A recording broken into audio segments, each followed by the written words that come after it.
الرحیم وبه نستعین وهو خیر المعین وصلی اللہ علی سیدنا محمد وآلہ الطاہرین۔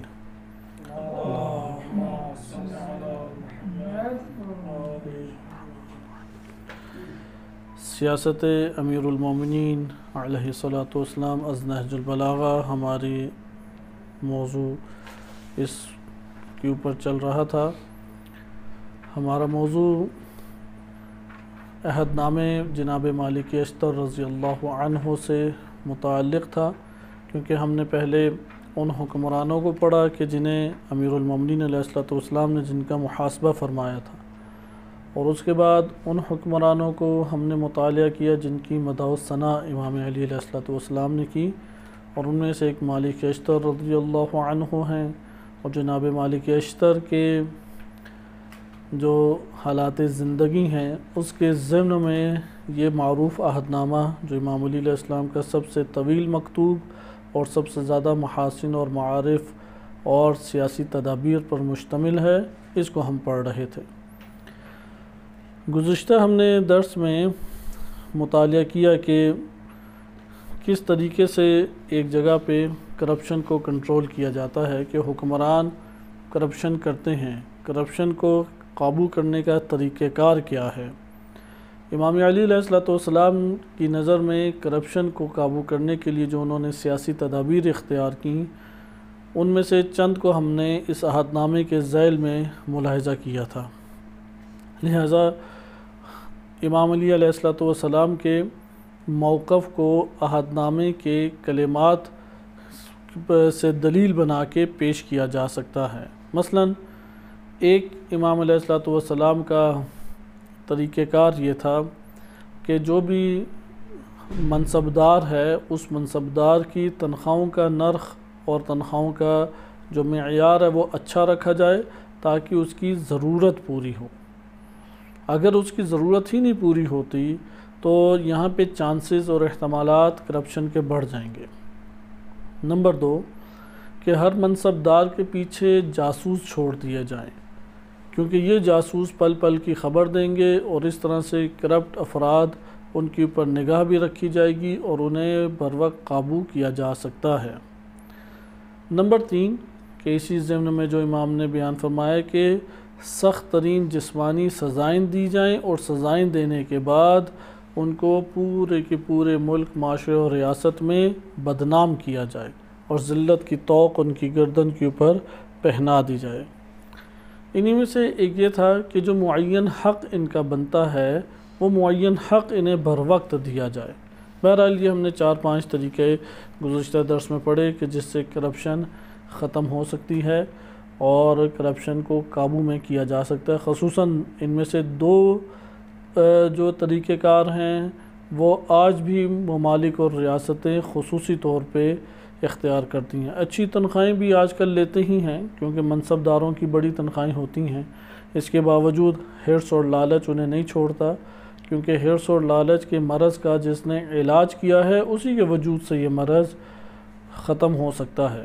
وَإِلَّا انسان مختلف نیک کاموں میں مشغول رہے اور اس مرض کا علاج نہ کرے تو یہ مرض کبھی بھی اس کے وجود کے اندر سے ختم نہیں ہو سکتا۔ تو آج کے دور میں بھی ریاستیں یہ کام کرتی ہیں کہ اچھی تنخواہیں رکھتی ہیں، اسی طریقے سے ریاستیں ان کے اوپر منصبداروں پہ نگاہ رکھتی ہیں اور ان کے معاملات کو دیکھا جاتا ہے۔ اور نمبر 3 کہ جب کرپشن ثابت ہو جائے تو اس کرپٹ حکمران یا منصبدار کا سخت ترین اور شدید ترین مواخذہ کیا جاتا ہے۔ یعنی مالی ہیر پھیر اگر ثابت ہو جائے تو پہلے مال لوٹانے کا تقاضا کیا جائے گا، اس سے سزا میں کمی آ جاتی ہے، لیکن اگر وہ مال نہیں لوٹاتا تو پھر اس کی سزا بھی سخت ہے اور بدنامی بھی کثیر ہے۔ آج کے دن ہم جو پڑھیں گے وہ تاجروں کے حوالے سے ہے، کیونکہ ملک کے اندر اگر اقتصاد صحیح طرح اپنے پاؤں پہ کھڑی نہیں ہوتی، حتیٰ کہ پہلے بھی عرض کیا تھا گھرانے بھی اسی طریقے سے ہیں کہ اگر کوئی گھرانہ یا کسی شخص کے اقتصادی حالات صحیح طرح سے کھڑے نہیں ہوتے تو وہ معاشرے کے اندر فقیر کہلاتا ہے اور اپنی زندگی کو بھرپور طریقے سے بسر نہیں کر سکتا۔ لہذا ہر انسان نے تدبیر کرنی ہے، ایسا نہیں ہے کہ کوئی انسان دنیا میں فقیر نہیں ہوگا یا ریاست فقیر نہ ہو، نہیں، یہ مشکلات اور مصائب انسانوں کی زندگی میں آتے ہیں، لیکن انسان استقامت کے ساتھ ان کا مقابلہ کرے اور اپنی اقتصاد کو بحال کرنے کے لیے تدبیر اختیار کرے۔ شخصی طور پہ بھی ایسا ہی ہے، یعنی بالفاظ دیگر جب انسان کے ہاتھ میں ثروت مندی اور اسی طرح سے امارت آتی ہے، یعنی اس کے پاس مال و دولت آتا ہے، تب ایک خاص نوعیت کی آزمائشیں اس کے اوپر آتی ہیں، اور اگر انسان کے اوپر فقر اور غربت آ جائے تو خاص نوعیت کی آزمائشیں انسان پر آتی ہیں۔ مثال کے طور پہ اگر کوئی شخص مال و دولت رکھتا ہے، اموال رکھتا ہے، تو مال جب بھی آئے گا وہ حرص کو لے کے آئے گا، یعنی لالچ اور حرص کو لے کے آتا ہے۔ نمبر 2، جب بھی مال آتا ہے تو مال انسان کے وجود میں مال کی قوت، شہوت اور مال کی محبت کو ابھار دیتا ہے۔ اب ایک شخص کے ہاتھ پہ مال ہے ہی نہیں، اس کے دل میں بھی محبت ہے مال کی، لیکن اتنی قوی نہیں ہے جتنی مالداروں کی ہوتی ہے، کیونکہ ان کے ہاتھ میں مال آیا ہے، وہ اسے اپنی ملکیت سمجھتے ہیں، وہ اس کے اوپر اپنا اقتدار جماتے ہیں، وہ اپنے ہاتھ سے اس سے نکلنے میں بخل کرتے ہیں۔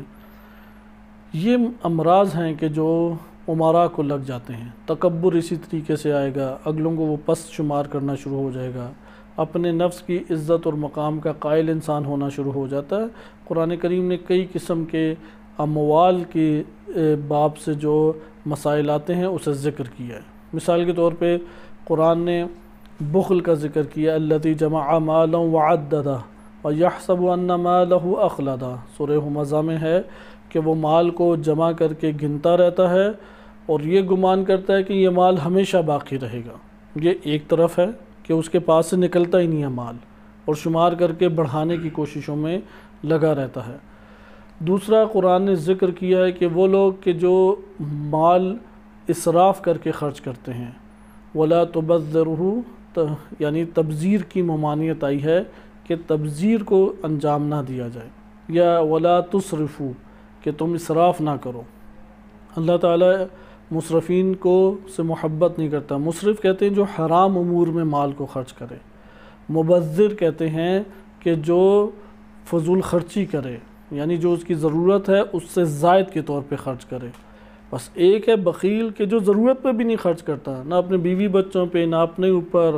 اب مال پڑا ہوا ہے اس پہ، تھوڑا مال خرچ ہو جائے تو اسے بہت زیادہ مال لگتا ہے، جان بوجھ کے وہ تنگی میں، سختی میں، مشکل میں وقت کاٹیں گے۔ یا یہ ہے کہ بعض اوقات ہاتھ کھل جاتا ہے اور بے تحاشا وہ خرچ کرتا ہے اور اسراف کرتا ہے، حرام امور میں بھی خرچ کرتا ہے یا فضول خرچی کرتا ہے۔ مثلا ایک کھانا کھانا ہے، 3 کھانے منگوا لے گا تاکہ سٹیٹس کو شو کرے۔ ہر ایک کی مذمت کی گئی ہے۔ حقوق ادا کرنے سے وہ معنی بن جائیں گے، مال کی محبت دلوں میں آ جائے گی۔ اسی لیے امراء سے مال نکلوانا سب سے مشکل کام ہے، کیونکہ ان کے وجود کے اندر مال کی محبت اتنے قوی طور پہ جکڑی ہوتی ہے کہ وہ اس بندے کو مشکوک نگاہوں سے دیکھنے لگ جاتے ہیں جو مال کا تقاضا کرے۔ اور اگر انہیں یہ پتہ لگ جائے کہ فلاں نے تقاضا کرنا ہے تو وہ پہلے ہی اپنی غربت کے رونے لگ جائیں گے، ہمارے پاس کچھ ہے ہی نہیں، ہم تو بڑے خسارے میں جا رہے ہیں، ہمارے پاس اگر ہوا تو ضرور انشاءاللہ یہ کریں گے، فلاں کریں گے۔ یہ ساری کی ساری آفات ہیں، مال کی آفات ہیں۔ اس لیے حاکم کے اوپر یہ آفات آتی ہی آتی ہیں، کیونکہ اس کے ہاتھ میں مال آتا ہے، اور اگر وہ اندر ان امراض کا علاج نہیں کیے ہوئے تو وہ حتماً و حتماً خیانت و کرپشن کرتا ہے، کیونکہ مال جب ہاتھ میں آ جائے اس کے ہاتھ سے نہیں نکلتا مال، وہ اپنی ذاتی جائیداد بنانا چاہتا ہے۔ لہذا یہ کرپشن عموماً وہاں آتی ہے جہاں عدالت کے معیارات قائم نہیں ہوتے۔ نمبر 2، فقر اور غربت کی طرف آئیں۔ اگر ایک شخص ہو یا گھرانہ ہو، بالخصوص ریاست، بالخصوص معاشرے، اگر ان کے اندر فقر اور غربت رواج پا جائے، ادھر چند امراض انسانوں میں آتے ہیں۔ مثلا ایک شخص ہے، ہم شخص کی اس لیے مثال پیش کی جا رہی ہے کہ یہ باتیں ہر انسان اپنے نفس کے اندر احساس کرتا ہے۔ مثلا اسے مظلومیت ہمیشہ اپنی دکھائی دے گی، وہ اپنے آپ کو مظلوم سمجھے گا کہ میں ہی سب سے بیچارہ ہوں، میرا کوئی ساتھی نہیں ہے، میرا تو کوئی ہے ہی نہیں، میرے لیے کس نے کیا کرنا ہے، میرے ساتھ ہی ایسا ہونا تھا۔ شکوے اندر ہیں اس کے، بیجا شکوے، یہ منفی چیز ہے، وہ اسے بٹھا دے گی، کیونکہ زمین کے اوپر تھوڑی زندگی ہے، یا عمارت میں گزرے گی یا فقر میں گزرے گی، یا معتدل اگر فقر اور غربت کے درمیان کوئی صورت بنتی ہو کہ کبھی مشکل یہ تو کبھی مشکل ہونا، کبھی مشکل نہ ہونا، تو انسان کی زندگی اسی طرح بسر ہو جاتی ہے، اس لیے شکوہ شکایت فائدہ نہیں دیتا۔ نمبر 2، مایوسی، مایوس ہونے لگ جاتا ہے فقیر انسان، وہ جلد مایوس ہونے لگ جاتا ہے اگر اہل ایمان میں سے نہ ہو، مومن نہ ہو، اس کے اندر مایوسی آ جائے گی، میرے تو مسائل حل ہی نہیں ہو سکتے، یا میں نے تو فلاں کوششیں بھی کی، اور اس طرح سے جی وہ غریب وسوسوں کا وہ شکار ہونے لگ جائے گا، دل اس کا تنگ ہو جائے گا، زحمت اور مشقتوں میں پڑ جائے گا۔ انسان کو خوشحال ہونا چاہیے، اللہ کے اوپر نگاہ رکھے۔ بہرحال فقیر کے لیے مشکلات پیدا ہوتی ہیں۔ نمبر 3، محتاجی کا احساس بڑھ جائے گا، محتاج ہوگا اپنی زندگی بسر کرنے میں، وہ بلیک میل آرام سے ہو سکتا ہے فقیر، اور یہ ریاستوں کے اندر ہمیں واضح دکھائی دیتا ہے، خصوصاً پاکستان کی جو ریاست ہے انٹرنیشنل لیول پہ تو بالخصوص فقط فقیر ہے، اور جہاں مال زیادہ آتا ہے وہ اپنی کشکول پکڑ کے اس ریاست کے سامنے جھک جاتے ہیں، تمام کے تمام اعلیٰ عہدیداران وہ کاملاً جھک جاتے ہیں اور غلامی اختیار کر لیتے ہیں، چاہے وہ ریاست وہ مظلوم مسلمانوں کی قاتل ہو، چاہے وہ ریاست مسلمانوں کے درینہ دشمن امریکہ اسرائیل کی حمایتی ہو، جو مرضی اس کا ہو، ان کو بس یہ کام ہے کہ کہاں سے ہمیں راشن ملنا ہے، وہاں جا کے وہ ہاتھ پھیلا لیتے ہیں، جیسے بھی موجودہ حکومت پاکستان کی اسی طرح کے منظر پیش کر رہی ہے۔ لہٰذا ریاست کے اوپر جب یہ آفات آتی ہیں تو ریاست کے لیے بہت مشکل حالات پیدا ہو جاتے ہیں۔ پھر غربت اور فقر جب ریاست میں پھیلتا ہے تو لوگوں میں کشمکش، آپس میں فساد بڑھ جاتا ہے، چوریاں زیادہ ہونے لگ جاتی ہیں، کیونکہ ہر ایک اپنے آپ خوشحالی کو دیکھنے کے لیے ہاتھ پاؤں چلاتا ہے، دیکھتا ہے کہ کوئی کام نہ کاج نہ کوئی اور چیز ہے تو پھر دوسروں کے مال پہ نگاہ رکھ کے وہاں سے چوری کرنا چاہتا ہے۔ لاقانونیت بڑھتی چلی جاتی ہے، اس لیے افلاس اور غربت جتنی بڑھتی چلی جائے گی اتنے مسائل جو ہیں وہ پیدا ہوتے چلے جائیں گے۔ یہاں پہ حل کیا ہے؟ حل یہ ہے ریاستی مرحلے میں، کیونکہ انسان کی ذاتی زندگی اس میں اس نے خود بھاگ دوڑ کرنی ہے، بقیہ اللہ تعالیٰ کی طرف سے اس کے اوپر آزمائش ہے، ممکن ہے وہ آزمائش مستمر رہے اور ممکن ہے وہ آزمائش اس پہ ختم ہو جائے، لیکن ایک ریاست کے لیے اللہ تعالیٰ نے یہ قرار نہیں دیا کہ اس نے فقیر ہی رہنا ہے۔ اس کے فقر کی وجوہات در حقیقت اس کے اندر نظام اسلامی کا اپنے کاملاً پاؤں پہ کھڑے نہ ہونا ہے۔ لہذا اگر نظام اسلامی و حکومت اسلامی قائم ہو جائے اور اللہ کے قوانین زمین پر لاگو ہو جائیں، غربت کا کوئی امکان باقی نہیں رہتا۔ سب سے پہلی چیز ہے کہ جو عمومی حالت میں، ہم یہ نہیں کہتے کہ اس ریاست میں کوئی اصلاً فقیر ہوگا ہی نہیں، ہاں یہ کہہ سکتے ہیں مالی فقیر نہیں ہوگا، کیونکہ مالی فقیر ہونا ایک نوع ہے۔ راشن کے اعتبار سے فقیر نہیں ہوگا، ممکن ہے اولاد کے اعتبار سے فقیر ہو جائے، صحت کے اعتبار سے فقیر ہو جائے۔ اچھا، اسی طریقے سے ممکن ہے کہ گھریلو مسائل کی بنیاد پہ فقیر ہو جائے، یا کوئی مرض لاحق ہو گیا، مرض کے اعتبار سے فقیر ہے، یعنی اس کو مثلا نیند نہیں آتی، نیند کے اعتبار سے اسے مشکل پیش آ جائے گی، کھانا نہیں کھا سکتا، یہ اپنی جگہ پہ چیزیں رہیں گی۔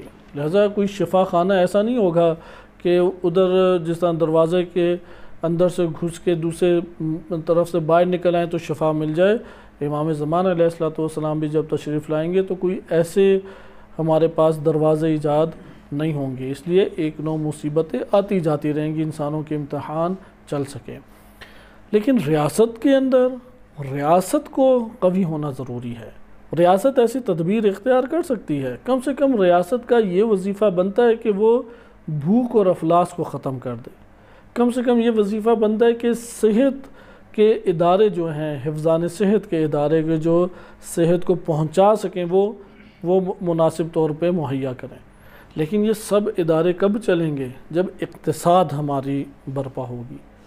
اگر ایک ریاست اور ملک کے اندر اقتصاد برپا نہیں ہوتی تو اس کے بقیہ اداروں تک اموال نہیں پہنچیں گی۔ اس کی مثال ایسی ہے، اگر ایک بدن میں خون ہوگا تو اس کے بقیہ اجزاء خون جو ہیں وہ بقیہ جسم کے اعضاء تک پہنچیں گے۔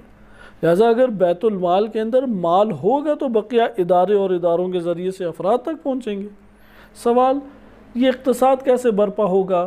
ہماری مسلسل گفتگو اقتصاد کے اوپر ہے، کیونکہ حکومت سے جو سب سے بڑا فائدہ جو اٹھاتے ہیں دنیا دار لوگ یا حاکم اور بادشاہ لوگ، وہ دو ہی فائدے اٹھاتے ہیں۔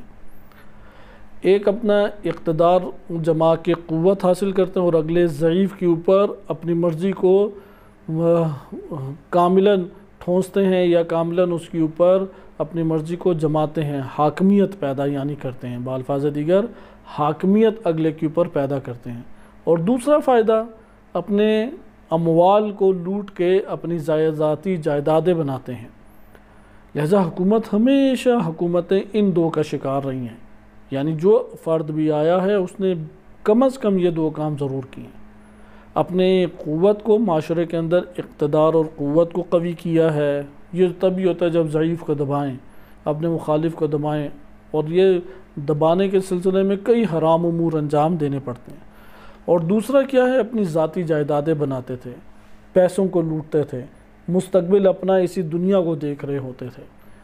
امام علی علیہ السلام سے پہلے بالخصوص یہی اقتصادی مسائل تھے۔ یہ اقتصادی مسائل چونکہ کئی امراض لے کے آتے ہیں، جیسے بھی تمہیداً میں نے آپ کی خدمت میں عرض کیا، لہٰذا اگر فقر اور غربت کو ختم کر دیا جائے تو کئی قسم کی بیماریوں سے ٹکراؤ گویا کہ آپ نے ختم کر دیا۔ یہ نہیں کہ تمام بیماریوں سے ٹکراؤ ختم کر دیا۔ انسان کا جب پیٹ بھر جاتا ہے تو ایک اور طرز کی آزمائشیں آتی ہیں، اور جب پیٹ خالی ہوتا ہے تو ایک اور طرز کی آزمائشیں آتی ہیں۔ جیسے قرآن کی آیت ہے، ارشاد باری تعالیٰ ہوتا ہے کَلَّا إِنَّ الْإِنسَانَ لَيَطْغَىٰ، کہ ہرگز نہیں انسان طاغوت بن گیا، اور رآہ استغنیٰ، جب اس نے اپنے آپ کو بے نیاز دیکھا۔ آج بھی معاشروں کے اندر اگر آپ بہت بے نیازی دے دیں، وہاں پہ لڑائی جھگڑے شروع ہو جائیں گے، فسادات شروع ہو جائیں گی، شہوتوں کا غلبہ شروع ہو جائے گا۔ حتیٰ آپ ایک دینی مدرسے میں آئیں اور اس دینی مدرسے کے اندر آپ یہ تجربہ کر کے ایک دو دن کے لیے دیکھ لیں، کسی جگہ جا کے آپ اس کے مدرسے کے اندر آ کے ان کا برنامہ یا ان کا ٹائم ٹیبل ڈسٹرب کر دیں، جس نے تمام طلاب کو مشغول رکھا ہوا ہے، اور ان کو خوب کھانا پینا دیں، خوب ان کی نیند پوری ہونے دیں۔ نتیجے میں آپ دیکھیں کہ یہ دو چیزیں جمع ہو جائیں تو شہوات کا غلبہ نکلتا ہے۔ فارغ بیٹھے رہیں گے، گپ شپ لگاتے رہیں گے، ممکن ہے بعض حرام میں مبتلا ہونا شروع ہو جائیں، آپس میں غیبت تہمتیں ممکن ہے بڑھنا شروع ہو جائیں گی، ناچاقیاں پیدا ہونا شروع ہو جائیں گی۔ الرعاہ استغنیٰ، جب انسان بے نیاز دیکھتا ہے، طاغوتیت اس کے اوپر حاکم ہونا شروع ہو جاتی ہے۔ اس لیے یہ ضابطہ نہیں ہے، ہم پہلے یہ روایات اور آیات پڑھ چکے ہیں کہ اگر ایک جگہ سے غربت اور فقر کو آپ نے دور کر دیا تو یہ فرشتے بن جائیں گے، برعکس ہے، اور ان میں شہوت پھوٹ پڑے گی، اور ان میں غلبہ شہوت ہونے لگ جائے گا، کیونکہ شہوت کا جتنا پیٹ بھرا جائے وہ اتنا ہی زیادہ بھڑکنے لگ جاتی ہے، سوائے اس بندے کے اندر کہ جو اپنے آپ کو حدود میں رکھنے والا ہے، اور حدود میں رکھنے والے ایسے تزکیہ نفس کیے ہوئے پاکیزہ انسان کم ہی ہوتے ہیں۔ اچھا، اس کا پھر مسئلے کا حل کیا ہے؟ یہ بھی نہیں ہے کہ انہیں غربت اور فقر میں رکھیں، غربت اور فقر میں رکھیں گے ایک اور نو طرز کی مسائل شروع ہو جائیں گے۔ اس کا سب سے بہترین حل یہ ہے کہ وظیفے کو انجام دیا جائے۔ اگر ایک جگہ پہ غربت اور فقر ہے، کہ ابھی انشاءاللہ یہ میں نصوص آپ کے سامنے بیان کروں گا کہ حل ہمارے پاس کیا ہے، فقر کو ختم کریں اور ثروت مند، مالدار اور بھرا پیٹ کر دیں، تو شہوات کے غلبے کی وجہ سے مسائل، جیسا کہ آپ امراء میں کثیر مسائل اس وقت دیکھتے ہیں، پوری دنیا میں تاریخ بشریت کو اٹھائیں، حق کی طرف جو سب سے قلیل طبقہ آیا ہے وہ قلیل طبقہ امراء ہی ہے۔ ایسا نہیں ہے کہ کوئی بھی نہیں آئے ہیں، اور بڑے شان و شوکت کے ساتھ آئے ہیں، اور انہی کی وجہ سے دین کو تقویت بھی ملی، جنہوں نے دین کے اوپر خرچ کیا، کیونکہ زمین پہ قلیل مدت ہم زندہ ہیں۔ اس قلیل مدت دنیا کے وسائل عارضی طور پہ، جیسے ایک ادارے کے اموال ایک شخص کے پاس عارضی طور پر ہیں کہ کچھ مدت کے بعد وہ ختم ہو جائیں گے، جیسے گورنمنٹ اداروں میں اکثر یہی چلتا ہے کہ وہ ہوتا ہی بیچارہ چند سالوں کے لیے، اس کے بعد ریٹائر ہو جانا ہے، یا ممکن ہے کہ اگر سیاسی پوسٹ کی وجہ سے آیا تھا تو 4 سال بعد سیاست گئی تو وہ بھی گیا، اور سارے کے سارے اموال بھی اس کے پاس سے گئے۔ لہٰذا قلیل مدت وسائل، ان وسائل میں ہم کیا کریں؟ اگر غربت دور کریں تو طاغوتیت جنم لیتی ہے، اور اگر ہم غربت دور نہ کریں تو پھر طرح طرح کی آزمائشیں جنم لیتی ہیں، مثال کے طور پر چوری چکاری ہے، لا قانونیت ہے، اور بھوک سے مرنا ہے، احساس کمتری کا شکار ہونا ہے، دین کی طرف رغبت کا نہ ہونا ہے، وغیرہ وغیرہ کئی قسم کی بلائیں ہیں۔ تو کیا اس میں حل ہے؟ ہمارے پاس حل واضح ہے، حل ہے وظیفہ۔ اگر غربت اور فقر ہے تو غربت اور فقر کو دور کریں، وظیفہ یہی ہے۔ یتیم کو، مسکین کو، فقیر کو، سائل کو کھلاؤ، پیٹ اس کا بھرو، اس کی ضرورت کو پورا کرو، یہی وظیفہ ہے ہمارا۔ اچھا، اگر پیٹ بھر جاتا ہے، ضرورت پوری ہو جاتی ہے، اب ممکن ہے کہ غلبہ شہوت کی بنیاد پہ طاغوتیت دکھائے، تو قانون جاری کیا جائے، اس طاغوتیت کو قابو کیا جائے، تبلیغات بڑھا دی جائیں، اسی طرح سے نصیحتیں اور اخلاقیات اور عبادت کا ماحول وہ زیادہ فراہم کیا جائے۔ اچھا، اسی طریقے سے اموال ہیں اور دیگر اسی چیزیں ہیں، ان کو کنٹرول کرنے کی کوشش کی جائے، لیکن اس کے باوجود کوئی طاغوتیت کا مظاہرہ کرتا ہے اس کو واقعی سزا دی جائے۔ سزا ایک مجرم کے اندر خوف کو پیدا کرتی ہے، کم سے کم عام افراد کے اندر سزا حتماً و حتماً خوف کو ایجاد کرتی ہے۔ جیسے ہم اپنے نفوذ کو دیکھتے ہیں، ہم اپنے اداروں میں ہیں، اداروں کی مخالفت کرتے کرتے ایک وقت آ جاتا ہے کہ ادارہ قبول نہیں کر سکتا، وہ آخری ہمیں دھمکی دیتا ہے۔ جب وہ آخری دھمکی دیتا ہے اور ہمیں پتہ ہے کہ اب تو ہمارا کام ختم ہو جائے گا، اس کے خوف کی وجہ سے انسان اپنے نفس کی اصلاح کرتا ہے۔ لہٰذا اسلامی حکومت یہی کام آگے کرتی ہے، غربت کو حتماً و حتماً ختم کرنے کی کوشش کرتی ہے تاکہ انسانیت کی ضرورت کو پورا کیا جائے۔ نمبر 2، اگر ادھر کوئی طاغوتیت دکھاتا ہے اس کو قابو کیا جائے، فضائے اسلامی برپا کی جائے۔ اسلامی فضا کے برپا کرنے سے بہت سارے مجرمین کی اصلاح ہو جاتی ہے، لیکن بعض بڑے مجرم ہوتے ہیں، ان کی حل ہی ان کا زندان ہے، حل ہی ان کے اوپر حد جاری ہونا ہے، اور اس سے بقیہ معاشرہ بھی سنبھل جاتا ہے۔ لہٰذا دین اسلام نے آ کے غربت کو دور کرنے کی کوشش کی ہے۔ خلاصہ کلام، ہماری گفتگو کا اختتام پھر اس نتیجے کے اوپر ہوا کہ ایک ریاست کو اپنے اقتصادی مسائل کے اوپر لامحالہ کھڑا ہونا چاہیے، اور وہ تمام حلال طریقے اسے اپنے اقتصاد کو بہتر کرنے کے لیے اختیار کرنے چاہیے جو ایک ریاست کو فقر اور غربت سے نکال دے اور مستغنی اور بے نیازی کی طرف لائے۔ اس میں سب سے بڑا کردار کس کا ہے؟ حکمرانوں کا ہے۔ حکمران آ کے چونکہ وہی وارث ہوتے ہیں، یعنی وہی اس کے رکھوالے ہیں، بیت المال کے رکھوالے یہی منصبدار ہیں، انہی منصبداروں نے آگے تنخواہیں اور حقوق کو دینا ہے۔ اگر یہ خائن نکل آئیں، وہ افراد کو ان کے حقوق صحیح طرح نہیں دیں گے، بلیک میل کریں گے، رشوت کو چلائیں گے، طرح طرح کے مسائل ایجاد کرتے ہیں، جس طرح آج ہمارے سامنے پوری دنیا کی حالت، بالخصوص پاکستان کی حالت سامنے ہے۔ اس طبقے کو تو ہم نے گزشتہ درس میں پڑھ لیا کہ اس کے کنٹرول کا کیا طریقہ ہے۔ دوسرا بڑا طبقہ تاجر طبقہ ہے۔ تاجر طبقہ کئی حصوں میں تقسیم ہوتا ہے، اور اسی اعتبار سے اس کے مراتب بڑھتے چلے جاتے ہیں۔ اگر آپ اس تاجر طبقے کو مد نظر نہ رکھیں یا ان تک اپنی رسائی حاصل کرنے کی کوشش نہ کریں، یعنی ان کو کنٹرول نہ کریں اور ان تک رسائی حاصل نہ کریں، اقتصاد کسی ملک کا قوت اختیار نہیں کر سکتا۔ اس لیے تمام ریاستیں آج کے دور میں بھی یہ کام کرتی ہیں، ایسے قوانین بناتی ہیں یا ایسی پیشکش کرتی ہیں کہ تاجر طبقہ زیادہ آئے، اس جگہ پہ زیادہ تجارت ہو۔ مثال کے طور پہ آپ پاکستان کی مثال لے لیں، 60-70% حصہ پاکستان کا زرعی علاقہ ہے، یعنی اس میں زراعت ہو سکتی ہے۔ 60-70 نہ ہو، 30-40 تو حتماً ہے۔ 30-40% ایک ملک، ہمارے ملک کا جو اراضی ہے وہ زرخیز ہے۔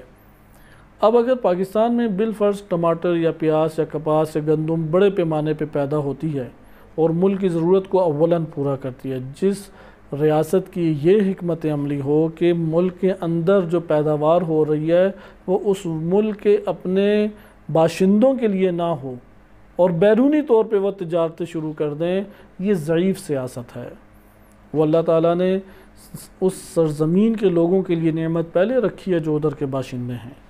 ہمارے ملک میں ابھی یہی ایک آفت آ چکی ہے کہ ملک کے اندر سرمایہ کاری کرنے والی باہر کی کمپنیز ہیں، وہ کمپنیز آتی ہیں سستے تنخواہوں کے اوپر، وہ وہاں پہ لوگوں کو لیتی ہیں اور وہاں پہ بالکل ہی چونکہ لو زندگی پاکستان میں گزر بسر ہو رہی ہے، اس لیے لوگ جلدی راضی ہو جاتے ہیں اور وہاں سے وسیع سرمایہ لے کے اپنے ملکوں میں پھر ترقیاتی کاموں میں لگاتے ہیں یا اپنی زندگی خوشحال بناتے ہیں۔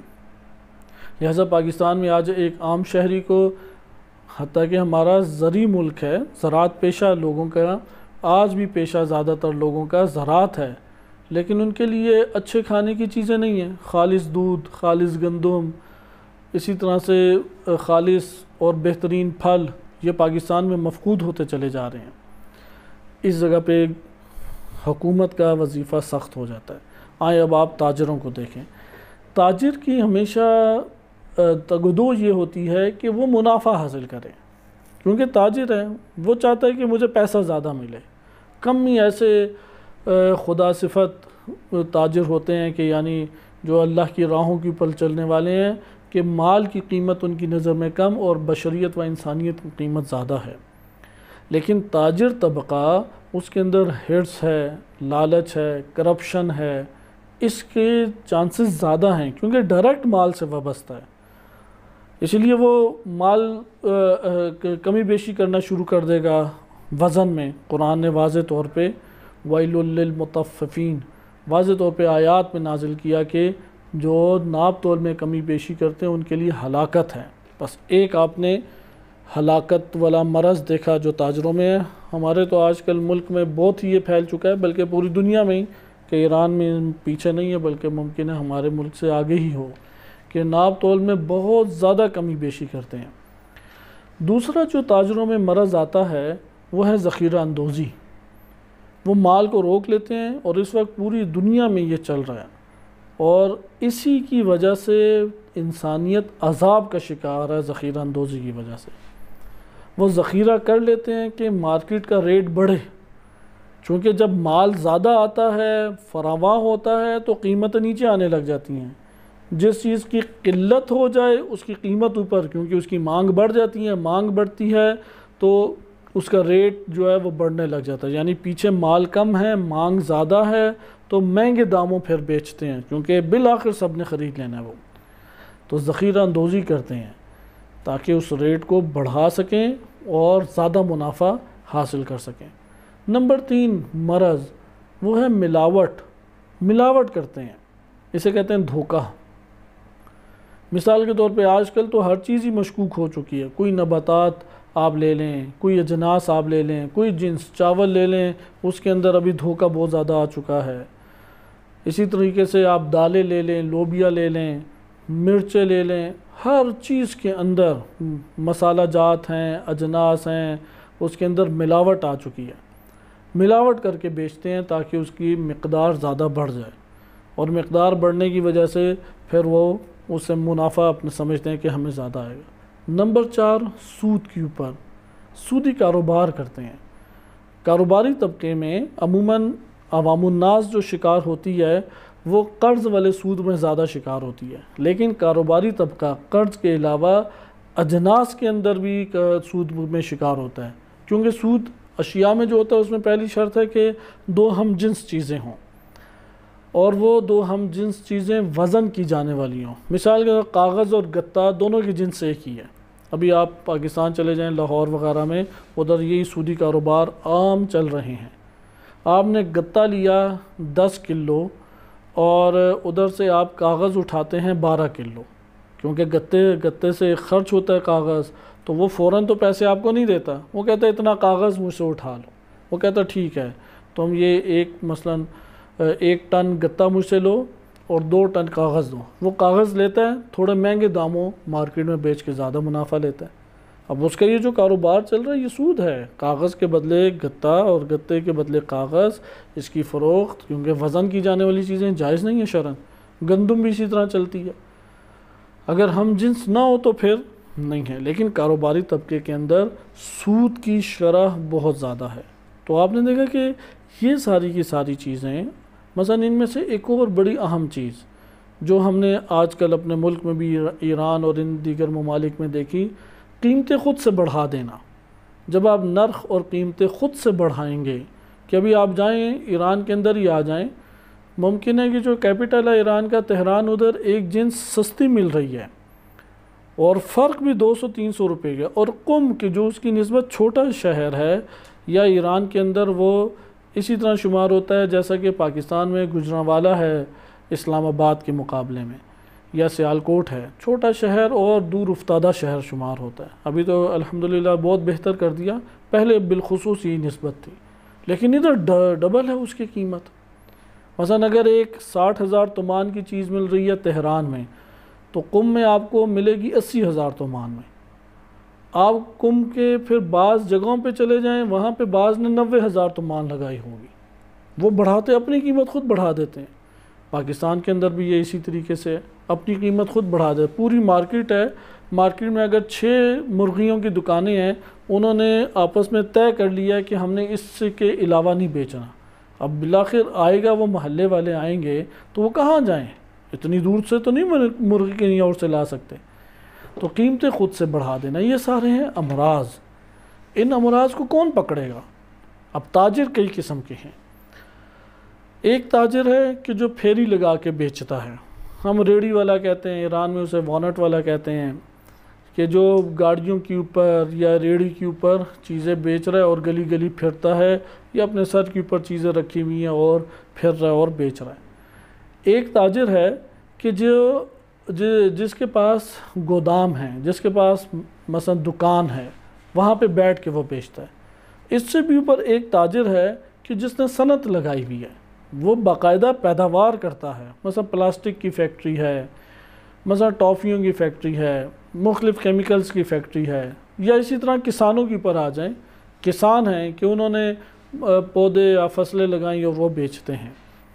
امام علی علیہ السلام نے ان سب کی سب اقسام تجار کو، تاجروں کی اقسام کو بھی ذکر کیا اور ان کے امراض کے اعتبار سے نصیحتیں کی. اور یہ بھی بتایا کہ تاجروں کو صرف طاقت سے دبایا نہ جائے، کیونکہ آپ تاجروں کو دبانے لگ جائیں گے یا انہیں فیسلٹیز نہیں دیں گے، وہ چلے جائیں گے. اس وقت ہمارے ملک میں بالخصوص پاکستان میں جو بڑے بحرانوں میں سے ہے وہ یہی بحران ہے کہ گورنمنٹ کی طرف سے جو تاجر طبقہ ہے اس کو گیس اور بجلی کی خصوصی فراہمی نہیں کی گئی، تو ہمارے ملک سے 80-90% تاجر حضرات چلے گئے. بعض سستے ممالک میں بنگلہ دیش وغیرہ میں گئے، بعض افریقی ممالک میں، جن کے پاس قوت تھی وہ یورپین یا عرب ممالک میں منتقل ہوئے. اگر گورنمنٹ ان کو آ کے فیسلٹیز نہیں دے گی، ان کے لیے آسان قوانین کو نہیں رکھے گی اور ان کو نچوڑنے کی کوشش کرے گی، دبانے کی کوشش کرے گی، سختی کا رویہ رکھے گی، تاجر طبقہ ٹوٹ جائے گا. تاجر طبقہ ٹوٹے گا، آپ کے ملک کی اقتصاد ٹوٹ جائے گی. اقتصاد ٹوٹے گی تو ملک میں فقر و غربت اور پھر ایک مشکلات جن میں کرپشن سب سے اوپر مرض جاتا ہے. کرپشن بالخصوص ان ممالک میں زیادہ ہوتا ہے جہاں پہ یہی والے فقر و غربت کے مسائل ہوں. ہم آئیں تھوڑا سا امام علی علیہ السلام کے کلام سے استفادہ کرتے ہیں اور اس کے ذیل میں اب تحلیل کرتے ہیں. آپ کی خدمت میں ایک اجمالی صورت بیان کر دی ممالک کے اندر کس طریقے سے، یعنی تاجروں کے ساتھ، یعنی سیاست امیر المومنین و امام علی علیہ السلام کا موقف سیاسی یہ ہے کہ تاجروں کے ساتھ ایک طرف سے حسن سلوک کرو اور ان کو قریب کرو اپنے اخلاق کے ذریعے سے اور انہیں سہولیات فراہم کر کے قریب کرو. دوسری طرف سے ان کے شر کو یا ان کی طرف سے جو خیانتیں لاقانونیتیں ہوتی ہیں اس کو قانون مضبوط کر کے قابو میں رکھو. اگر تم نے قانون کو مضبوط نہ کیا، یہ تاجر کا پیٹ تو بھر جائے گا، ریاست کا پیٹ خالی رہ جائے گا. آئے اب ہم دیکھتے ہیں، میں ترجمہ آپ کے سامنے پڑھتا ہوں کہ امام علیہ السلام نے تجار کے حوالے سے کیا بیان کیا ہے. فرماتے ہیں پھر تمہیں تاجروں اور صناعوں کے خیال اور ان کے ساتھ اچھے برتاؤ کی ہدایت کی جاتی ہے. صناعوں سے مراد یہ کہ جن کی فیکٹریاں ہوں. تاجر جو ہیں جو بیچنے کے کام کرتے ہیں، صنعت گر کہتے ہیں جنہوں نے فیکٹریاں کھولی ہیں. حقیقت میں دونوں ہی بزنس مین اور تاجر ہی شمار ہوتے ہیں، اس لیے دونوں کو قریب رکھ کر ایک ساتھ بیان کیا، لیکن فرق ہے. تاجر مال اٹھاتا ہے اور بیچتا ہے، صنعت گر مال بناتا ہے اور بیچتا ہے. یہ بس دو میں ایک فرق آ جاتا ہے کہ صناعوں یعنی ایک ہے فیکٹریوں کا مالک، وہ بناتا ہے اور بیچتا ہے. تاجر وہ خریدتا ہے اور آگے بیچتا ہے. وإلا دونوں ہی تجارت کرتے ہیں۔ سب سے پہلے امام علیہ الصلوۃ والسلام نے یہ بیان کیا کہ ان کے ساتھ اچھا برتاؤ کرو، یعنی حسن سلوک رکھو۔ ثم استوص بالتجار وذوی الصناعات، کہ تمہیں تجارتوں، تاجر اور صنعتگروں، فیکٹریوں کے مالک کے حوالے سے وصیت کی جاتی ہے۔ وَأَوْصِ بِهِمْ خَيْرًا، کہ ان کے ساتھ خیر کا سلوک کرو، ان سے نیکی کا سلوک کرو۔ یعنی تم اس طرح سے حسن سلوک ان سے کرو کہ تاجر ایک تو خوشحال، اپنے آپ کو باعزت محسوس کرے اور خوشحالی کی طرف آئے، تاکہ ریاست میں جتنی فیکٹریاں لگیں گی اتنے مزدور فیکٹری میں آئیں گے، پھر اس سے جتنی چیزیں نکلیں گی وہ ملک کی ضرورت بھی پوری کریں گی، زیادہ ہو تو بیرونی ممالک میں آپ تجارت کر کے قوی کر سکتے ہیں، یعنی لوگوں کا پیٹ آرام سے بھرنا شروع ہو جائے گا۔ جیسے کہ ہم نے سابقہ اس میں دیکھا کہ امام علی علیہ السلام نے کشاورزی و زراعت کو کتنا قوی کیا۔ صرف زراعت کے پیشے کو آج بھی آپ اپنے گاؤں میں جائیں اور لوگوں کو زراعت کی طرف زیادہ ابھاریں۔ آپ اپنے علاقوں میں جائیں اور انہیں کہیں کہ اپنی زمینیں مت بیچو، اپنی زمینوں کو یا آباد کرو یا ان زمینوں سے کسی طرح نفع اٹھاؤ۔ تم نے زمین ہی بیچ دی، وہ اگلا کہ ادھر کام کر کے ادھر لے جائے گا۔ پاکستان میں تو ایک اور نوع کی سیاست بھی چلتی ہے کہ وہاں پہ شیعہ سنی کی جو ایک جھگڑے ہیں، اس میں بعض اوقات ایسا بعض متعصب اہل سنت ہیں کہ جو اس ایک خطے سے تمام شیعوں کو ہی نکالنے کے در پہ ہیں۔ جیسے کہ ڈیرہ اسماعیل خان کے مسائل ہمارے سامنے ہیں، یعنی ڈیرے کے مسائل میں سے ایک بڑا مسئلہ وہ کہتے ہیں سارے کے سارے شیعہ چلے جائیں، یا کوئی ایسی جگہ جہاں ایک جگہ پہ آپ کی کمیونٹی آباد ہے یا آپ وہاں پہ قوت میں آ سکتے ہیں کیونکہ زمینیں آپ کے ہاتھ میں، آپ آئے روز زمین کو بیچتے ہیں فروخت کرتے ہیں، آج آگے آپ کے پاس ایک گھر رہ جاتا ہے۔ اب وہ طبقہ جو پہلے سے وہاں پہ جس نے زمینیں خرید کے اب منتقل ہوا ہے، وہ طبقہ آپ پہ حاوی ہو جائے گا۔ لہذا انسان کی اپنی معیشتی زندگی کے اعتبار سے بھی اس طرف توجہ رکھنی چاہیے کہ وہ زمینوں کو آباد کرے۔ یہ ایک سیاست تھی امام علی علیہ السلام کی کہ لوگوں کو فرمایا کرتے تھے کہ زمینوں کو آباد کرو، یہ غربت کے دور ہونے کا تمہارے لیے سبب ہے۔ دوسرا طریقہ کار کیا ہے، جتنی تجارت ہوگی، مثلا مکہ مکرمہ میں اکثر بیشتر لوگ تجارت کرتے تھے کیونکہ وہاں پہ تو سنگلاخ چٹانوں میں کچھ بھی نہیں پیدا ہوتا، لیکن پورا ایک معاشرہ ادھر آباد تھا، لہذا تجارت کی بہت برکات ہیں۔ انہی تجارت کی برکات میں سے ایک کیا ہے کہ یعنی حاکم کو کیا چاہیے، حاکم اور تاجر کا آپس میں رابطہ۔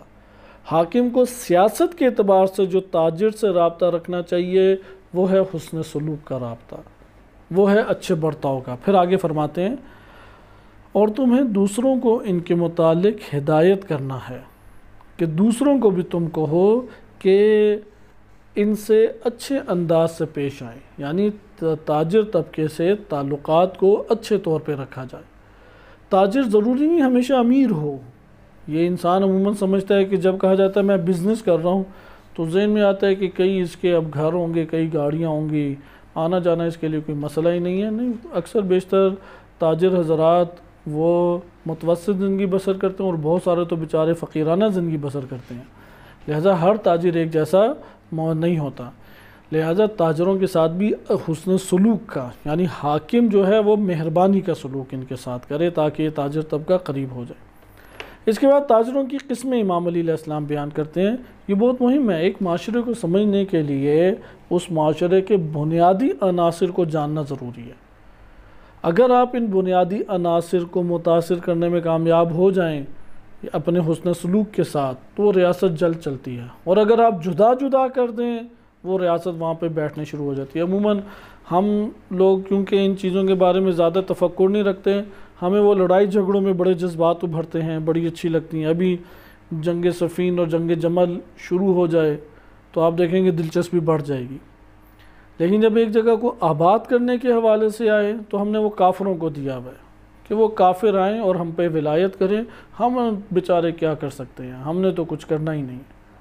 جبکہ اللہ تعالیٰ نے زمینوں کی تقدیر انہی جو خاک نشین افراد تھے، خانہ بدوش ٹائپ بندے تھے، فقیرانہ زندگی بسر کرتے تھے، ان کے ہاتھوں سے قوموں کی تقدیریں بدلی ہیں۔ قرآن نے طالوت کا ذکر کیا. طالوت ایک مثل لکڑہارے تھے. ایک جوان تھا طالوت کہ وہ لکڑیاں کاٹ کے بیچ کے زندگی بسر کرتا تھا. اس خطے کے اندر طالوت کے ذریعے سے اللہ تعالیٰ نے تبدیلی پیدا کی. کیوں؟ 2 خوبیاں تھیں. علم تھا اس کے پاس اور جسم اس کے پاس تھا، یعنی شجاع تھا. جسم سے مراد یہ نہیں ہے کہ جالوت کی طرح تھا. جالوت بہت لمبا ہٹا کٹا تھا، وہ طالوت اس کا آدھا ہی نظر آتا تھا اس کے سامنے. مراد یہ ہے کہ قوی جرت اور شجاعت والا تھا. اسی طریقے سے آپ دیکھیں امام خمینی رحمۃ اللہ علیہ یتیم پیدا ہوئے، غربت میں زندگی بسر کی. رہبر معظم غربت میں زندگی بسر کی. شہید باقر الصدر آپ ان کے حالات پڑھ لیں، غربت میں زندگی بسر کی. جس نے زندگی میں جتنی تلخیاں دیکھی ہوں اتنی اس کی مضبوط شخصیت بنتی ہے، اور جس نے زندگی میں جتنی نرمیاں دیکھی ہوں اتنا وہ نفسیاتی مریض مستقبل میں بن جاتا ہے. آپ اپنے بچوں پہ یہ تجربہ کر کے دیکھ لیں. آپ بچے کو ہر قسم کی مشکل سے بچائیں، چھوٹی سی سوئی چبھنے کی حد تک بھی جو درد ہوتا ہے اس سے بھی محفوظ رکھیں، وہ آپ دیکھیں گے یہ نفسیاتی مریض بن جائے گا 15-20 سال کی عمر میں. کیونکہ وہ تو عادی تھا کہ مجھے درد ہی نہیں ہونی چاہیے. معاشرہ تو نہیں چھوڑتا ہر بندے کو، معاشرے کے بالآخر مسائل ہیں، اس نے اجتماعی زندگی بسر کرنی ہے. آئے روز اس کی مشکلات بڑھیں گی، امراض اس کے اندر خوب جم گئے ہیں، قوت پکڑ گئے ہیں. تو یہاں پہ وہ چاہتا ہے، یعنی جو بچپن گزارا ہے وہ ہے باعزت آرام دہ پرسکون زندگی، اور اب جو جوانی کاٹ رہا ہے وہاں عزت بھی جاتی ہے، آرام بھی جاتا ہے، ذلت بھی ملتی ہے، مرض بھی چھا جاتا ہے. تو وہ اندر سے وہی سابقہ زندگی لینے کے چکروں میں ہوگا. قبول نہیں اس کا نفس کرے گا کہ یہ تلخیاں آ سکتی ہیں، مصیبتیں آ سکتی ہیں. کیونکہ ہم کئی ایسے نازک مزاج نفسیاتی مریضوں کو جھیل چکے ہیں.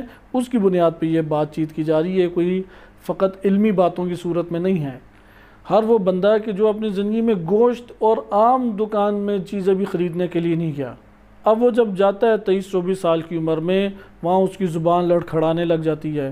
دکاندار تھوڑا تند اور تیز بول جائے اس کا دل ہلنے لگ جاتا ہے، پریشان ہو کے واپس آتا ہے اور ایک مشکل کا وہ شکار ہونا شروع ہو جاتا ہے.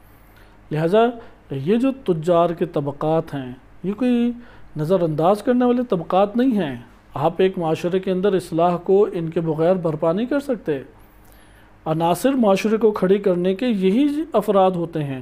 حاکم ان میں سے ایک کردار ادا کرتا ہے، تاجر ایک کردار ادا کرتا ہے، کسان ایک کردار ادا کرتا ہے، جو منصبدار ہیں اور دفتری عہدوں کے اوپر بیٹھے ہوئے ہیں چاہے چپڑاسی کیوں نہ ہو ان کا اپنا ایک کردار ہے. یہ سارے کے سارے مل کے معاشرے کو تشکیل دیتے ہیں اور فروغ دیتے ہیں. اگر ان سب تک تزکیہ نفس نہ ان سب کا ہو، اگر ان سب تک افکار اسلامی نہ پہنچیں، تو ایک جگہ پہ خلل اور فساد وہ دوسرے فساد کا باعث، دوسرے شعبے کے فساد کا باعث بنتا چلا جائے گا. لہٰذا ان سب تک فکر اسلامی پہنچنی چاہیے، ان سب کا ہدف ایک ہونا چاہیے، ان سب کے اندر انسجام اور وحدت فکری اعتبار سے، ہدف کے اعتبار سے، مقصد کے اعتبار سے ایک ہونی چاہیے. لہٰذا تزکیہ نفس ان سب کا ضروری ہے. اب اپنے علاقوں میں جائیں، اگر آپ تاجر طبقے کو کسی طریقے سے قریب نہیں کرتے، تاجر طبقے کی اصلاح کی کوششیں نہیں کرتے، کہاں سے آپ اپنے علاقے کو کھڑا کریں گے؟ وہاں پہ آپ اس وجہ سے نہیں کہ وہ تو بعض اوقات ممکن ہے دھتکارے جائیں، آپ خود تجارت کو فروغ دینے کی طرف آ جائیں. اور ایسا ہوتا ہے کہ جو بیدار قومیں ہیں وہ کرتی ہیں. مثلا پاکستان کے اندر جب یہ طالبان پھیلے تو طالبان کے پھیلاؤ میں انڈر گراؤنڈ سب سے بڑا کردار جو متعصب اہل سنت ہیں ان کے تاجروں نے ادا کیا. پتہ نہیں کتنے ٹرسٹ گورنمنٹ نے بعد میں بند کیے. ان ٹرسٹوں نے گاؤں گاؤں جا کے، جہاں پہ صرف ٹینٹ لگے ہوتے تھے کپڑے کے، وہاں پہ انہوں نے مٹی کے گھر بنا دیے. جب انہوں نے مٹی کے گھر بنا دیے وہ لوگ ان کے ہمراہ ہونا شروع ہو گئے. لہٰذا آپ نے ملاحظہ کیا کہ تاجروں کی جو سیاست ہے وہ ایک بڑے پیمانے پہ ریاست کو فائدہ دیتی ہے. آگے آپ ملاحظہ کریں کہ اب تاجروں کی تقسیم کیسے کرتے ہیں. اسی تقسیم کے اعتبار سے ان کے اثرات بھی ہیں. فرماتے ہیں کہ خواہ وہ ایک جگہ رہ کے بیوپار کرنے والے ہوں، یعنی دکانیں ان کی لگائی ہوئی ہیں، یا پھیری لگا کے بیچنے والوں میں سے ہوں. یعنی ایک جگہ پہ بیوپاری کرتے ہیں یعنی تجارت کرتے ہیں، یا پھیری لگا کے بیچنے والے ہیں. یا جسمانی مشقت اور مزدوری سے کمانے والے ہوں، یعنی جسمانی مشقت کرتے ہیں اور مزدوری کرنے والے ہیں، مثلا جیسے فیکٹریوں میں کام کرنے والے افراد ہیں، کیونکہ یہی لوگ منافع کا سرچشمہ اور ضروریات کے مہیا کرنے کا ذریعہ ہوتے ہیں۔ امام کے اس جملے پہ دقت کرنی چاہیے، کیونکہ یہی لوگ منافع کا سرچشمہ اور ضروریات کے مہیا کرنے کا ذریعہ ہوتے ہیں۔ ہمارے ہاں ایک بڑی افسردہ چیز ہے، ہم سب چاہتے تو یہ ہیں کہ حکومت امیر المومنین علیہ السلام آئے، لیکن ہم یہ قطعاً نہیں چاہتے کہ امیر المومنین علیہ السلام کی سیاسی تعلیمات سے ہم بہرہ مند ہوں۔ یعنی آج ایک شیعہ سے سوال کیا جائے، امام علی علیہ السلام نے نہج البلاغہ میں تاجروں کی کتنی قسمیں بیان کی ہیں، شاید آپ کو علماء میں بھی قلیل افراد جواب دے سکیں۔ یعنی وہ چاہتے ہیں کہ شاید بٹن دباتے سارے کام ہو جائیں گے۔ مثلا غدیر کو ہم یہ سمجھتے ہیں کہ امام علی علیہ السلام کا آنا ہی کافی ہے، فقط وہ حاکم بن جائے سارے مسائل حل۔ کیسے سارے مسائل حل؟ امام علی علیہ السلام حاکم تو 5 سال کے لیے بن گئے، تقریباً 5 سال حکومت تھی ان کی، لیکن سیاست کو سمجھنے والے بندے ہی موجود نہیں تھے، جذبات والے بندے موجود تھے، جنگی حربوں کے ماہرین موجود ہی نہیں تھے۔ جیسے ہم جناب محمد بن ابی بکر رضی اللہ عنہ کہ ان کے بارے میں امام نے فرمایا نہج البلاغہ میں، کان علی حبیباً و کان علی ربیباً، وہ میرے حبیب اور میرا محبوب بھی تھا اور میرے ہی ہاتھوں میں پلا بڑا ہے، لیکن جب جنگ کی بات آئی تو امام نے فرمایا کہ وہ تجربہ کار نہیں ہے۔ اگر اس کی جگہ ہاشم مرقال ہوتے، عتبہ بن ہاشم ہوتے، ہاشم بن عتبہ مرقال ہوتے، تو ہاشم بن عتبہ وہ یہ موقع نہ دیتے کہ دشمن اندر تک داخل ہو جاتا۔ لہذا امام علیہ السلام کو آج کے دور میں بھی تشیع کو بافہم افراد کی ضرورت ہے، باشعور افراد کی ضرورت ہے، بابصیرت افراد کی ضرورت ہے۔ غربت اور امارت سے اس کا تعلق نہیں ہے، یعنی تجارت وہ نہیں سمجھتا کہ جو تاجر کا بیٹا ہے، تجارت یہ نہیں ہے کہ میں نے 40 سال تجارت کی ہے تو مجھے آتی ہے۔ انسان کو معاشرے کے عناصر سمجھنے چاہیے۔ ہمارے لیے مشکل یہ ہے کہ ہم اصل میں یہ ہدف نہیں رکھتے کہ اپنے علاقے کی اصلاح کریں، ہم یہ اپنے نفوس کے اندر ہدف نہیں رکھتے کہ اپنے خاندان کی اصلاح کریں، ہم اصلاح کو تب کے لیے رکھتے ہیں کہ میں کہوں اور وہ فوراً عمل کر لیں۔ یہ تو انبیاء و ائمہ علیہ السلام کو بھی نصیب نہیں ہوا۔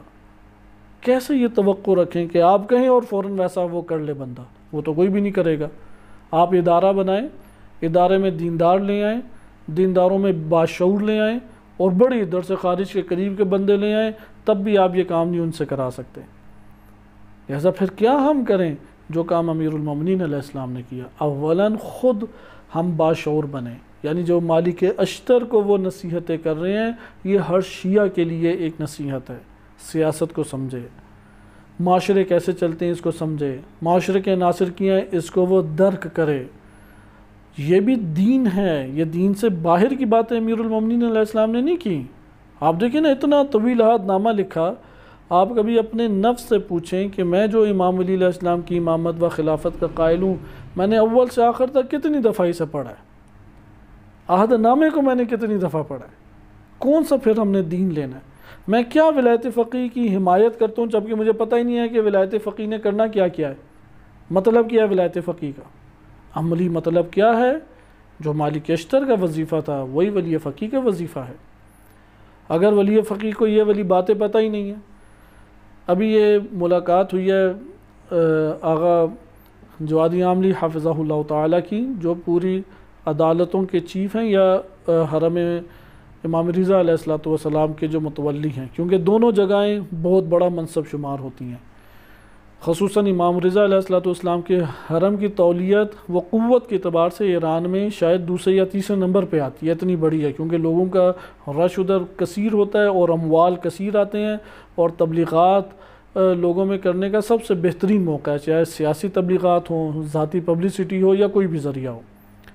اس میں آغا جوادی عاملی نے اسی عہد نامے کے حصے ان کے سامنے پڑھے ہیں اور ان کو بتایا ہے کہ دیکھو لوگوں کے اندر قضاوت اور عدالت کا کتنا اثر ہے۔ امیر المومنین علیہ السلام نے کس طرح سے عہد نامے میں یہ نصیحت فرمائی جناب مالک اشتر کو۔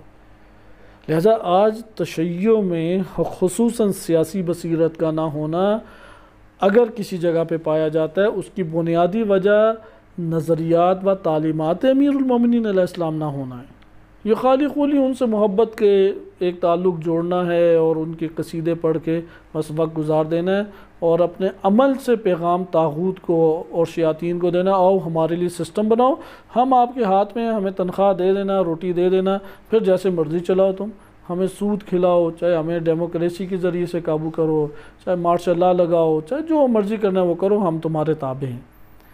لہذا اگر انسان ان چیزوں کو سمجھے، اپنے علاقے میں اصلاح کو سمجھ لے گا۔ ابھی ہمارے ہاں ایک عام سوچیں تو طالب علم اس طرح سوچتا ہے میں جاؤں گا وہاں پہ خوب خطابت کروں گا اور خطابت سے خوب لوگوں کو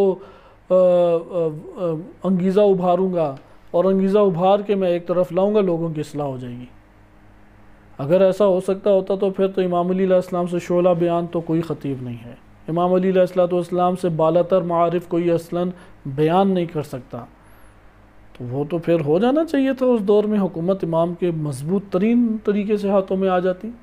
اصل میں علاقے کی اصلاح کے لیے آپ یہ روش اختیار کریں، ایک طرف ہے، ایک حصہ ہے کہ آپ لوگوں کو ابھاریں جمعے کے طور پہ، درس کے طور پہ، آپ اپنے جا کے تعلقات بڑھائیں، ان کے ذہنوں میں تدابیر ڈالیں، ضعیف و مستضعف طبقے کی طرف توجہ دلائیں، تزکیہ نفس کی ان کی کوشش کریں، تب جا کے یہ ایک ہمارے پاس بنتا ہے۔ اس لیے بھی آپ دیکھیں رہبر معظم کی تاجروں کے ساتھ ایک خصوصی نشست ہوتی ہے، وکیلوں کے ساتھ نشست ہے، فوج کے ساتھ نشست ہے، مختلف شعبہ جات کے لوگوں سے نشستیں ہیں، اس طرح نشستیں ان سے قریب ہونے کی کوشش کی جائے۔ آئیں اب دیکھیں دوبارہ میں یہ فقرہ پڑھتا ہوں اور اس کے اوپر یہ آج تاجروں کے اس کو ہم ختم کرتے ہیں، اور امام علی علیہ السلام نے ذخیرہ اندوزی کے حوالے سے کچھ نصیحتیں کی تھیں، وہ انشاءاللہ تعالی ممکن ہے بقیہ اگلے درس میں آئے۔ مختصر طور پہ دوبارہ یہ دیکھیں کہ کتنی قسمیں ہیں تاجروں کی۔ فرماتے ہیں کہ ایک جگہ رہ کے بیوپاری کرنے والے ہوں، یعنی جنرل سٹور چلا رہے ہیں، بڑے بڑے سٹوروں کے مالک ہیں، دکانیں ہیں، یہ ایک طبقہ ہو گیا۔ جائیں دکاندار کے پاس گپ شپ لگائیں، اسے دین کی طرف تھوڑی رغبت دلائیں، بات چیت کریں۔ نمبر 2، وہ افراد جو پھیری لگا کے بیچتے ہیں، جیسے یہ ریڑھیوں پہ بیچ رہے ہیں، سروں کے اوپر چیزیں رکھ کے بیچ رہے ہیں، یہ بھی تاجر ہے۔ نمبر 3، کہ جو جسمانی مشقت کر کے کماتے ہیں، جیسے فیکٹری میں بیٹھے ہوئے مزدور طبقہ ہے، کسان طبقہ ہے کہ انہوں نے کارمند یا افراد رکھے ہوئے ہیں، یہی لوگ منافع کا سرچشمہ ہیں۔ یہ اہم چیز ہے کہ یہ لوگ کیا ہیں؟ منافع کا سرچشمہ ہیں اور ضروریات کو فراہم کرنے والے ہیں۔ فَإِنَّهُمْ مَوَادُ الْمَنَافِعِ، منافع کے مواد ہیں، یہ منافع لے کے آتے ہیں۔ وَأَسْبَابُ الْمَرَافِقِ، اور ساری کی ساری ضروریات باہم پہنچاتے ہیں۔ کیسے پہنچاتے ہیں؟ اب تشریح دیکھیں کتنی خوبصورت امام فرما رہے ہیں۔ یہ لوگ ان ضروریات کو خشکیوں سے، تریوں سے، میدانی علاقوں سے اور پہاڑوں جیسے دور افتادہ مقامات سے درآمد کر کے لاتے ہیں۔ تاجر طبقہ یہی کرتا ہے نا۔ اگر یہ تاجر طبقہ رک جائے، جیسے ایران کا اقتصادی انہوں نے محاصرہ اسی طور پہ کیا ہوا ہے، ادھر سے تجارت نہیں ہونے دیتے اور باہر سے کچھ آنے نہیں دیتے، تو انہیں پھر خود سے بہت ساری چیزیں ادھر کرنے پڑتی ہیں، بعض جہاز غیر قانونی طور پہ اندر بھیجنے پڑتے ہیں۔ بہرحال وہ جو مسائل آپ چل رہے ہیں جانتے ہیں۔ یہ تاجر طبقہ ہے کہ جو آپ کی ریاست کی ضروریات کو دور دراز علاقوں سے لے کے آپ تک پہنچاتا ہے۔ ایک دن اگر ہمیں گندم خود لینے پڑ جائے تو اس دن ہمیں پتہ لگے گا کہ روٹی کتنے وقت کی ہمیں ملتی ہے۔ یہ روٹی کا سارا سامان کون؟ ہم جا کے پیسے دیتے ہیں، روٹی پکڑ کے لے آتے ہیں۔ بوئی کس نے؟ گندم کسان نے۔ ادھر سے اٹھائی کس نے؟ وہ ہے تاجر نے۔ تاجر لایا منڈی میں، منڈی سے اٹھایا چھوٹے تاجر نے، وہ لایا اپنی دکان پہ، ادھر سے لیا تندور والے نے، تندور والے نے اس سے اپنا منافع نکال کے دی آپ کو، اور تندور سے آپ روٹی لے کے آ گئے۔ اگر یہ آپ ذرا پیچھے سے کسان کو متاثر کر دیں، کتنے طبقات متاثر ہوں گے؟ 4-5 طبقات متاثر ہو جاتے ہیں۔ کبھی آپ سوچیں آپ کے محلے میں یہ انڈے پہنچ کیسے رہے ہیں؟ آپ کو تب پتہ لگے گا کہ کیا اس کی قیمت ہے۔ اس لیے امام نے فرمایا کہ یہ ہیں وہ لوگ کہ جو خشکیوں سے، تریوں سے، یعنی پانی کے ذخائر سے، میدانی علاقوں سے دور افتادہ پہاڑوں کے سفر کر کر کے درآمد کرتے ہیں، اور ایسی جگہوں سے جہاں لوگ پہنچ نہیں سکتے اور لوگ وہاں جانے کی ہمت بھی نہیں کر سکتے، وہاں سے اٹھا کے آپ کے لیے چیزیں لے آتے ہیں۔ یہ لوگ امن پسند اور صلح جو ہوتے ہیں۔ تاجر طبقہ عموماً ایسا ہی ہے، اس لیے وہ خیانتیں کرتا ہے کہ جس میں نہ جان جائے نہ مال جائے، اس لیے ان کو پکڑنا بھی انہی طریقوں سے آسان ہوتا ہے۔ اس لیے یہ لوگ امن پسند اور صلح جو ہوتے ہیں، اس لیے وہاں پہ بھاگے بھاگے تاجر جاتے ہیں جہاں پہ امن ہو۔ مثلا ہمارے ملک میں امنیت نہیں رہی، تاجر وہاں سے چلے جائیں گے۔ ابھی یہی عرب امارات جو ایک خیالی دنیا بنی ہوئی ہے، کیونکہ ادھر ایک بم پھٹ گیا تو وہ ساری خیالی دنیا بھاگ جائے گی۔ ابھی یہ کاروبار کا گڑھ بنا ہوا ہے عرب امارات میں، دبئی میں ایک حادثہ اس طرح کا برپا ہونا ہے بڑا، وہاں سے یہ سارے غیر ملکی اور اپنے ان کے کاروبار سمیٹ کے بھاگ جائیں گے۔ پھر آگے فرماتے ہیں ان سے کسی فساد و شورش کا اندیشہ نہیں ہوتا، یعنی معاشرے کے اندر فسادات اس طرح سے، جیسے وکیل ہیں آ کے توڑنے لگ گئے گاڑیوں کو، یا اسی طریقے سے فوجی ہیں مارشل لا لگا کے قابض ہو گئے، یا اسی طریقے سے اور ایک مدرسے والا نکلا لال مسجد والے اڑانا شروع کر دیا۔ تاجر طبقے ہڑتال کرتے ہیں لیکن جلد تھم جاتے ہیں وہ، اس لیے فساد و شورش کا اندیشہ نہیں ہوتا۔ یہ لوگ تمہارے سامنے ہوں یا جہاں جہاں دوسرے شہروں میں پھیلے ہوں، تم ان کی خبر گیری کرتے رہنا، یعنی تم انہیں پوچھنا، ان کے لیے کوئی پروگرام رکھو جن میں ملاقات ان سے کرو، ان کا خیال رکھنا۔ ہاں ان کے ساتھ یہ بھی یاد رکھو انہی میں ایسے بھی ہوتے ہیں جو انتہائی تنگ نظر اور بڑے کنجوس ہوتے ہیں، جیسے میں نے بیان کیا کہ تاجروں کی اور امراء کی خاص ہوتی ہے، امراض ہوتے ہیں۔ تاجروں میں یہ بہت زیادہ ہے کیونکہ پیسے گنتے رہتے ہیں، شمار کرتے رہتے ہیں، تو یہ عموماً آپ نے دیکھا ہوگا کہ تاجروں سے پیسہ نکلوانا آسان نہیں ہے، اس لیے تاجروں سے بڑے طریقے سے پیسہ نکلوانا پڑتا ہے۔ یعنی جب ان کی عزت دو پہ لگ جائے، ایک ماحول آپ نے بنایا، تو اب ایک کروڑ پتی بیٹھا ہوا ہے وہاں پہ، اب مثلا مولانا صاحب نے 10 لاکھ روپے دے دیے تو اسے اب پریشانی لاحق ہوگی کہ سب کے سامنے ناک کٹ جانی ہے، وہ کامتے ہاتھوں سے ممکن ہے کہ 10-12 لاکھ روپے دے دے۔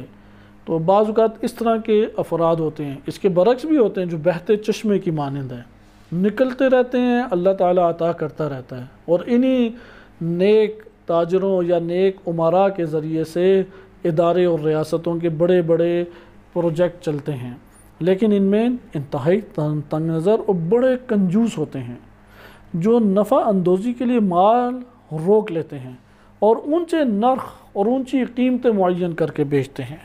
آپ نے دیکھا کہ نفع اندوزی کے لیے احتکار کرتے ہیں، اس لیے تم کیا کرو، فمنع من الاحتکار، کہ یہ چیز عوام کے لیے نقصان دہ اور حکام کی بدنامی کا باعث ہوتی ہے، لہٰذا ذخیرہ اندوزی سے انہیں منع کرنا۔ ادھر ذخیرہ اندوزی کی طرف امام فوراً آ گئے۔ ذخیرہ اندوزی سے منع کرنا کیونکہ رسول اللہ صلی اللہ علیہ وسلم نے اس سے ممانعت فرمائی ہے، اور خرید و فروخت صحیح ترازوؤں کے ساتھ اور مناسب نرخوں کے ساتھ باسہولت ہونا چاہیے۔ یہ میں آغاز میں اپنے درس میں آپ کی خدمت میں یہ قوانین بیان کر چکا، تاجروں کو کیسے قابو کریں۔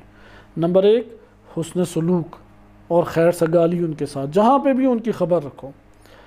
نمبر 2 تنگ نظر، کنجوس، منافع پرست افراد، مفاد پرست تاجر، بڑی ایک تعداد ان کی موجود ہے، لہٰذا یہ لوگ کیا کریں گے، آ کے نفع اندوزی کے لیے مال روک لیں گے، ذخیرہ اندوزی کریں گے، انہیں منع کرنا۔ نمبر 3 انہیں ذخیرہ اندوزی سے منع کرنا۔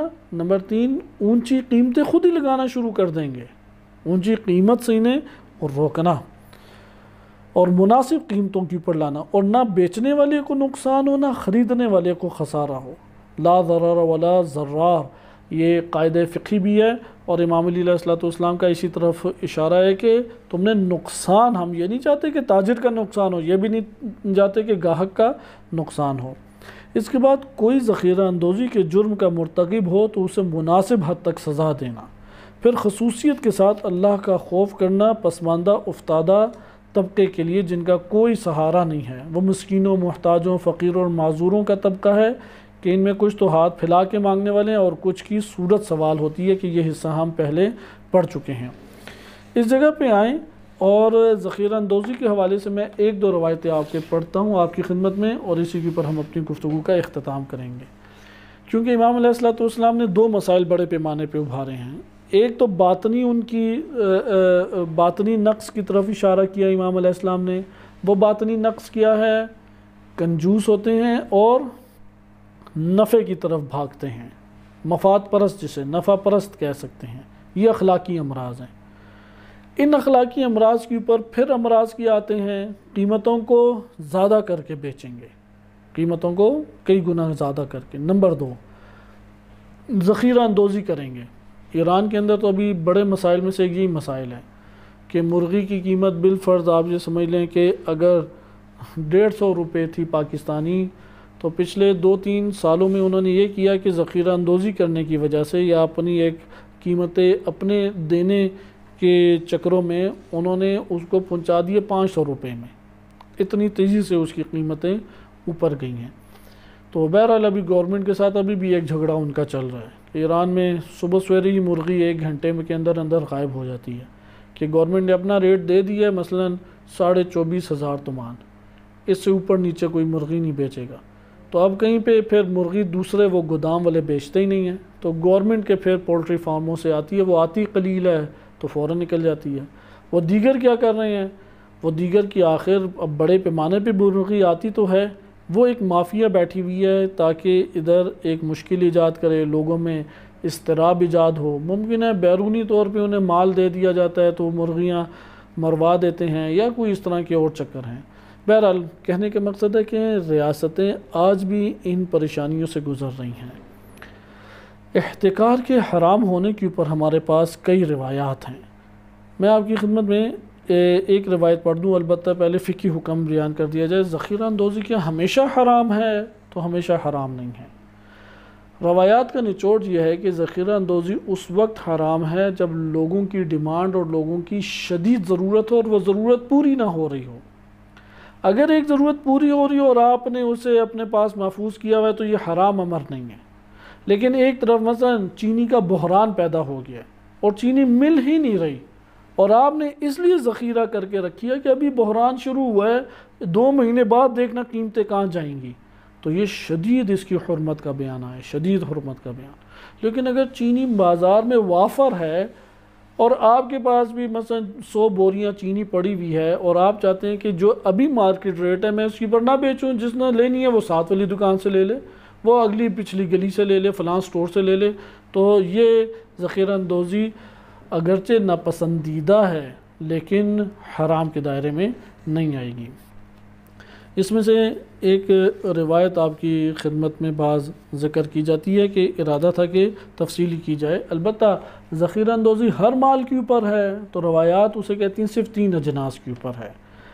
ایک ہے جیسا کہ روایت ہے، میں وسائل الشیعہ سے آپ کی خدمت میں کتاب التجارہ سے پڑھ رہا ہوں، امام صادق علیہ السلام فرماتے ہیں معتبر روایات میں سے یہ لیس الحقرۃ الا فی الحنطۃ والشعیر والتمر والزبیب والسمن، کہ گندم جو اس کے اوپر ہے، اور دوسرا ہے کہ کشمش، کھجور اور اس کے اوپر ہے، اور نمبر 3 یہ ہمارے پاس آ گیا تیل کے اوپر ہے، یعنی گھی وغیرہ، آئل جسے کہتے ہیں آپ۔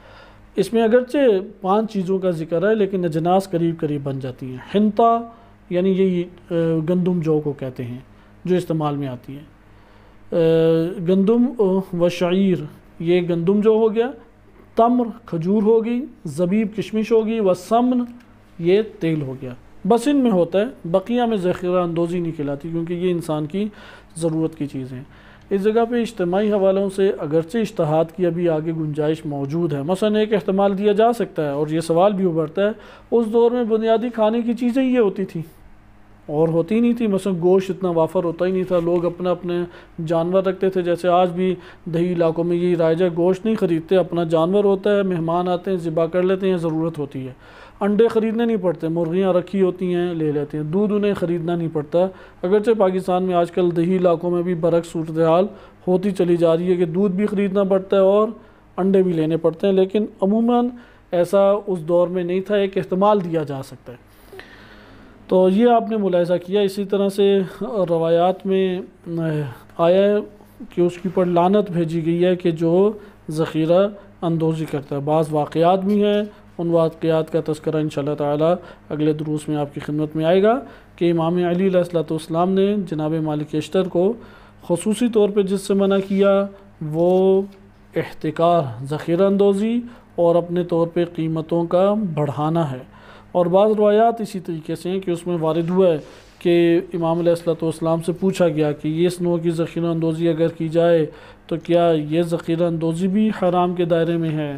تو تب امام نے یہ ملاک بیان کیا کہ اگر لوگوں کی ضرورت ہے تو حرام ہے، اور اگر لوگوں کی ضرورت نہیں ہے تو اس میں اسے ناپسندیدہ تو قرار دیا گیا ہے لیکن اس کو حرام قرار نہیں دیا گیا۔ یہ تاجروں کے حوالے سے ہمارے سامنے کچھ گفتگو تھی، بقیہ انشاءاللہ تعالی ہم کاتبان نے دفاتر جو دفاتر میں کام کرتے ہیں ان کے بارے میں اور جاسوسوں کے بارے میں اگلے درس میں ملاحظہ کریں گے۔